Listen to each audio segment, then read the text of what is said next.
Hey there, my name is Luis Duarte and you are at Brazilian Council. Here we talk about international relations and language learning. In today's video, we are going to carry on the discussion about immersion and how we can use the tools to increase our exposure to the target language. So, in the previous video, I mentioned that before the internet, the most used tool to have access to listening and also reading would be music. And in this video, I'm going to dive a little bit more into how to use music in our everyday learning and how the people used in the past and how we can apply nowadays.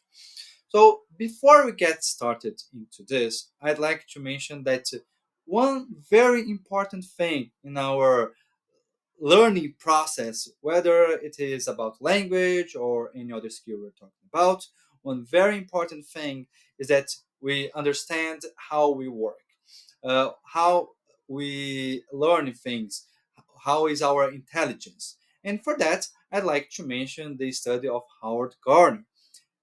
He made a study mentioning that there are around nine intelligences. I will mention them very briefly here: uh, visual, spatial, linguistic, interpersonal, intrapersonal, logical, mathematical, musical, bodily, synesthetic, and naturalistic, and also afterwards he added existential.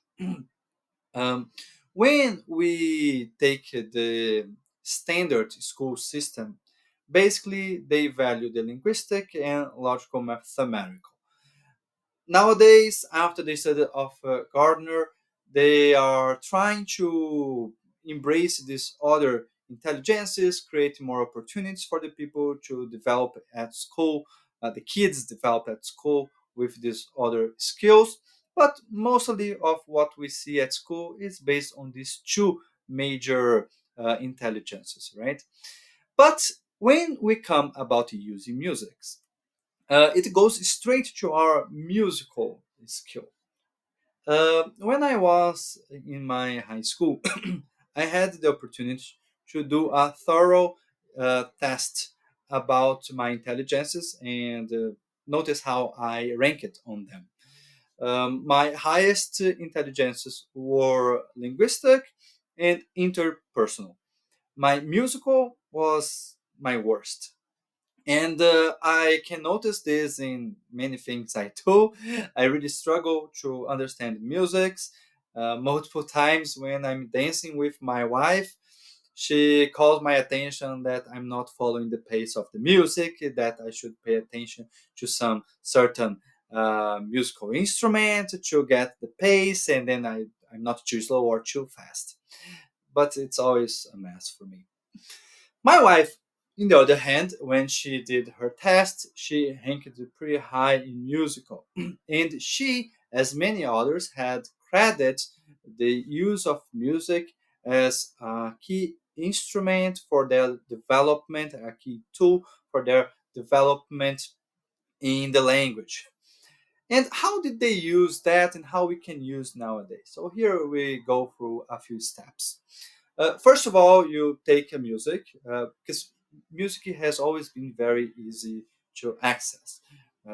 Before we would have the CDs, the tapes, the LPs. Nowadays we can have access through YouTube, Spotify, and other apps.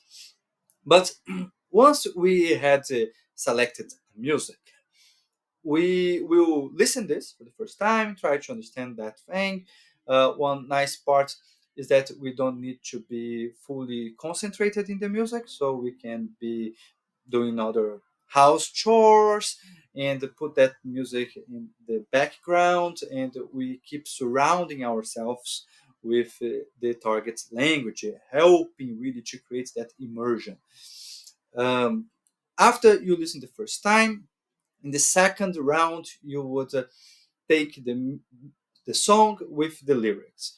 You can take the YouTube video with the lyrics, and then the lyrics would appear, the words would appear as in the same pace as the singer, the band is singing the song. and it would work like a karaoke in which you can sing along, you can pay attention to that certain word and don't get distracted, or you can get your phone or tablet and then you follow the lyrics over there. And then the idea is try to match what you listen to what you read. In the third round, you would put the music apart and you would work only on the lyrics. You would make your own translation. The funny part of this is comparing to movies and series in which you would try to work with 1 hour, 2 hours, and it's very exhausting to work on that full translation and really not recommended.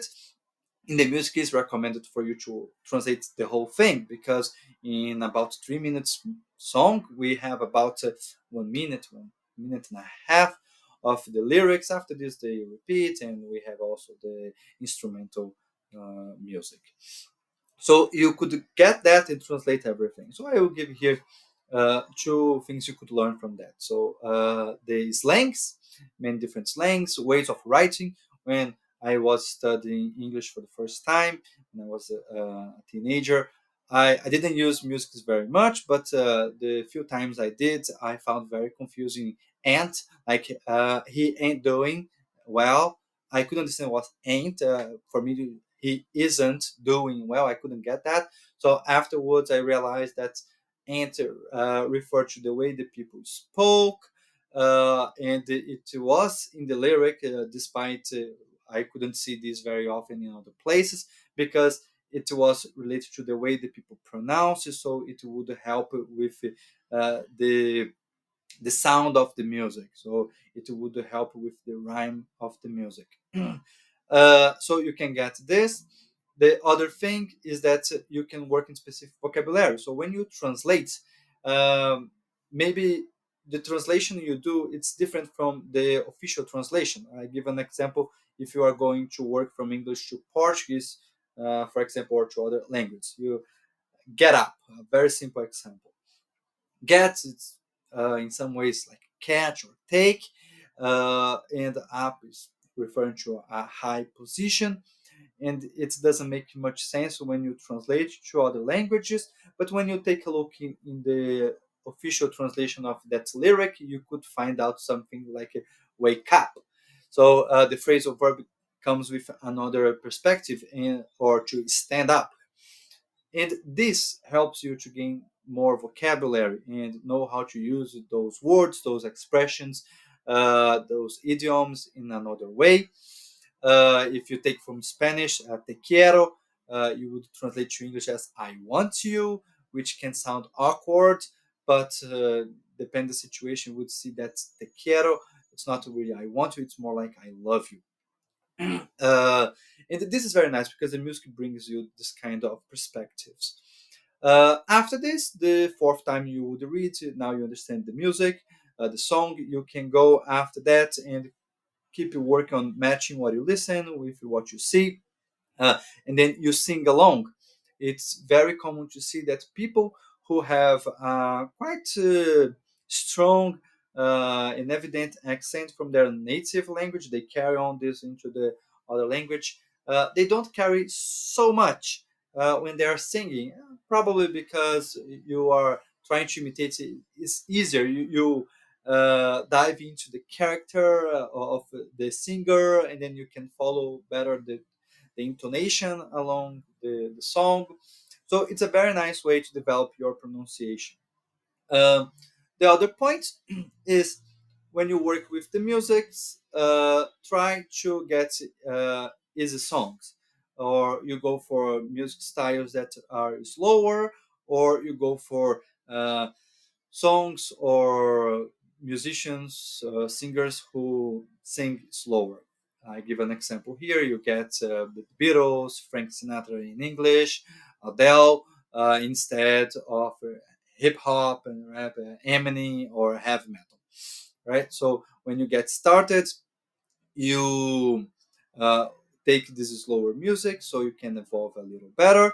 And then over time, if you really want to embrace it, oh, I want to understand Eminem, then you go for that. If you start with Eminem, it's going to be very frustrating. Maybe you will give up on the whole thing.